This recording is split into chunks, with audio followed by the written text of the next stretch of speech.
I mean, you should actually come to the street kitchen one night and you'll see for yourself. Bolton, 100 people a night. If they're not homeless, they're struggling. They're not getting benefits. Or they've simply just lost their job, or the wife's kicked them out, whatever. We're there to feed them.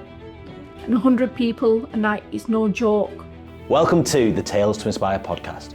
Before we get started on this episode, I would like to invite you to our community so that you can hear more stories to inspire change within your life and positive change within the systems in which we live.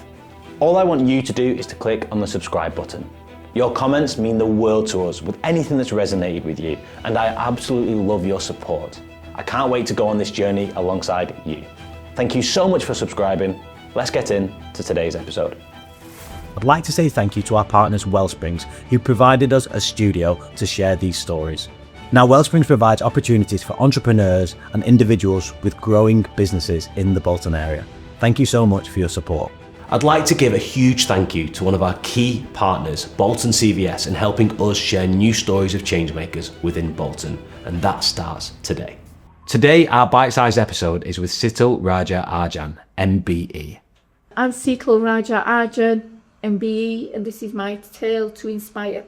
So in terms of society and where we see communities and the importance of community organisations, Sital, can you tell me a little bit about what you feel is important around community organisations?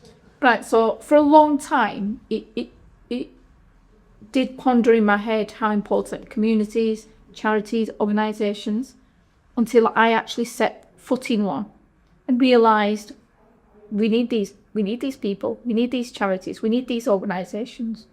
We need people to give back, not just financially, but manpower. And without us actually going out there, I mean, we have the power of social media, papers, everything. Without getting to these people, how will we support those who have no voice? And that was a big challenge.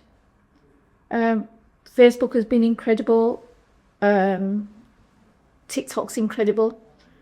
We needed people to come out. Now, the thing is with charities and organisations, people don't actually know how to get involved. So I come from a very charitable family, a time when there was no social media. So you just watch your parents do this, this and this. When I joined Homelessness UK, I joined because it was my dad's 10th anniversary of his passing. So I messaged Billa. Now I go back to about 30 years with Billa. We were at sixth form together. Never spoke to him, just ignored him, just blanked him out.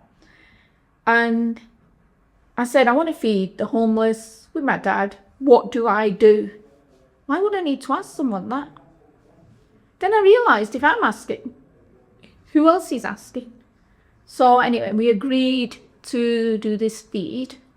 It was an August bank holiday, 2017. Went to Bolton, went to Manchester. I went back to Bolton on the Sunday. On the Monday, I did a post. That was it. That was just my stint. Did a post, Facebook, on 900 likes. Billa comes knocking on the door. Girl, we need you on social media.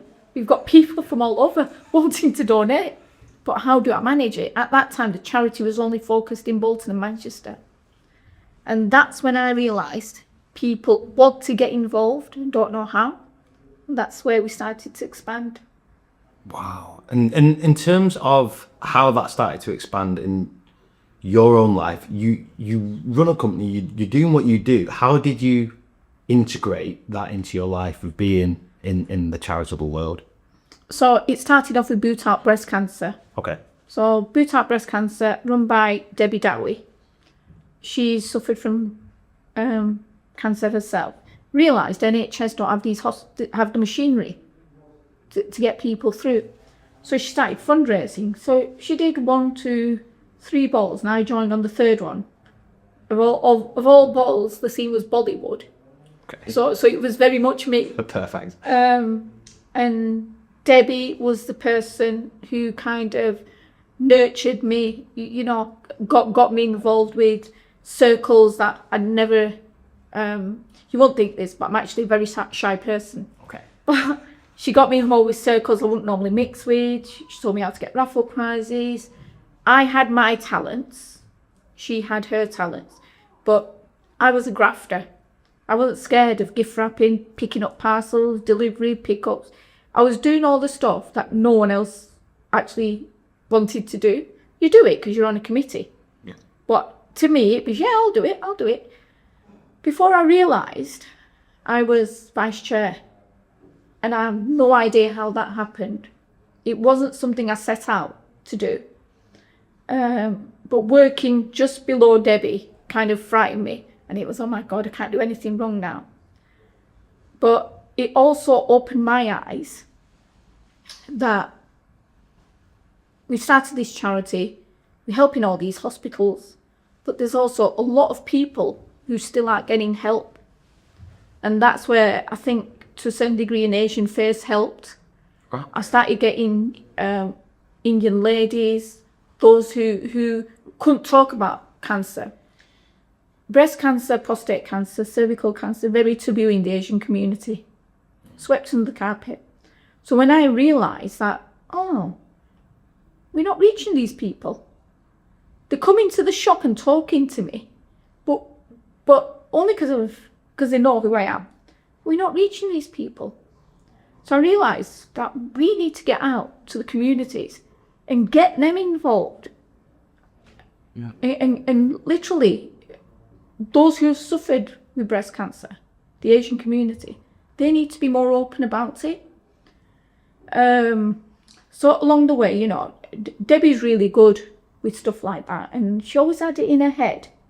She wanted to start this coffee morning and get people, like-minded people, those who have suffered with cancer, those who have people they have to support the cancer in a room, let them chat.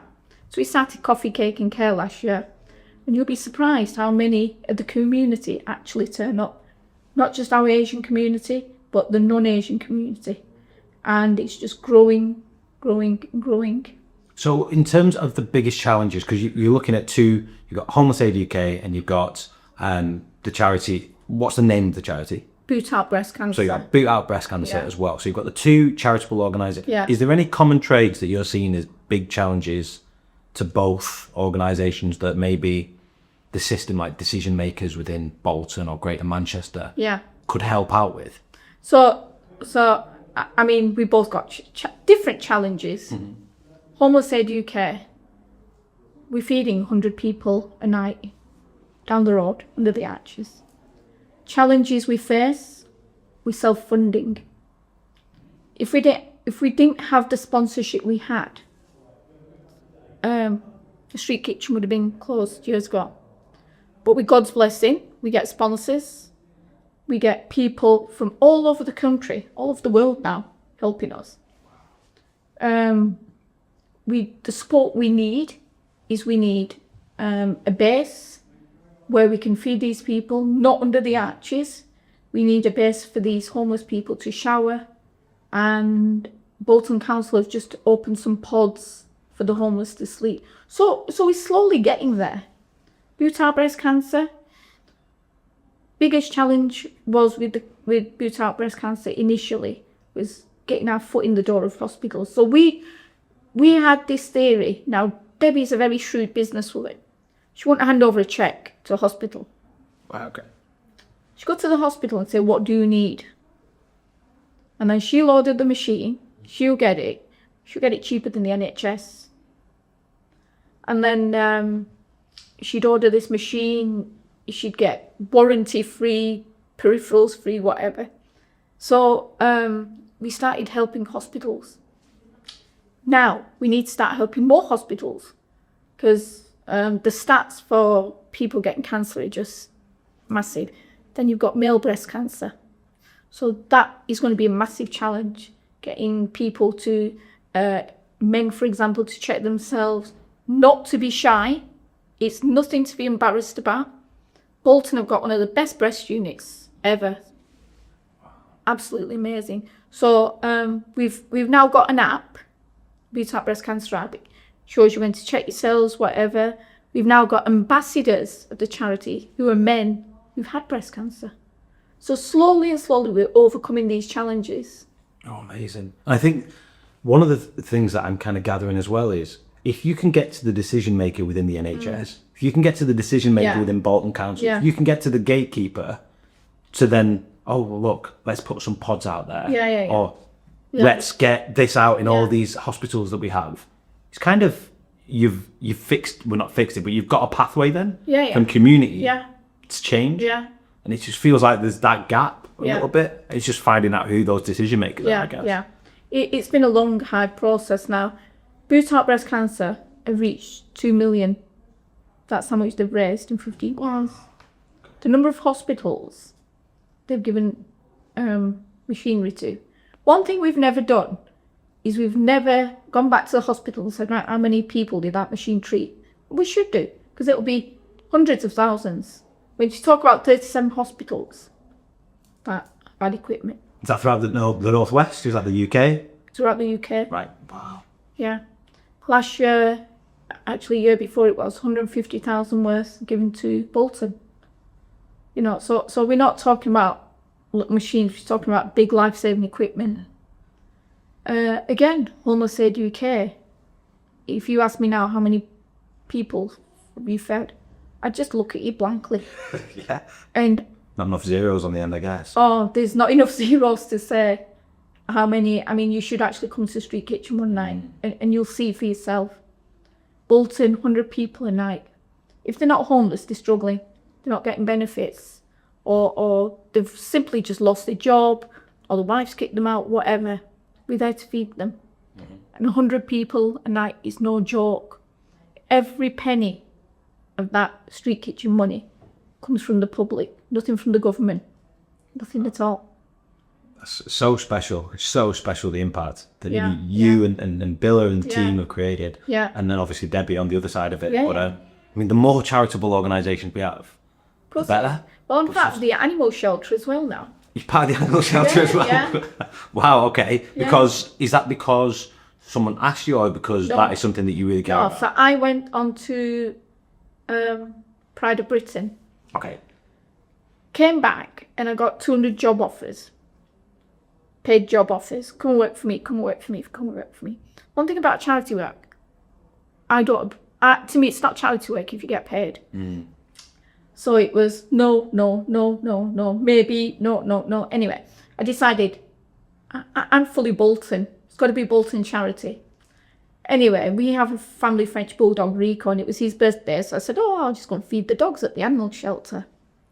And I walked in, I looked at it and I thought, this is the one. This is that third charity.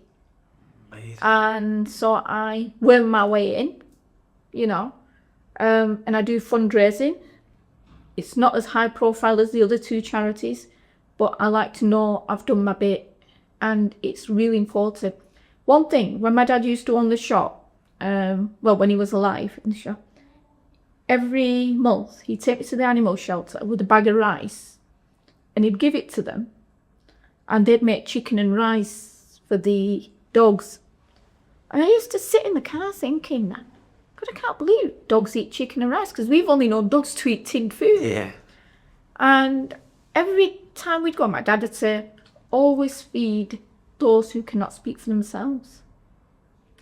And I remember going there and thinking that, and for Rico's birthday, donating all this stuff. And I realised that's a charity for me.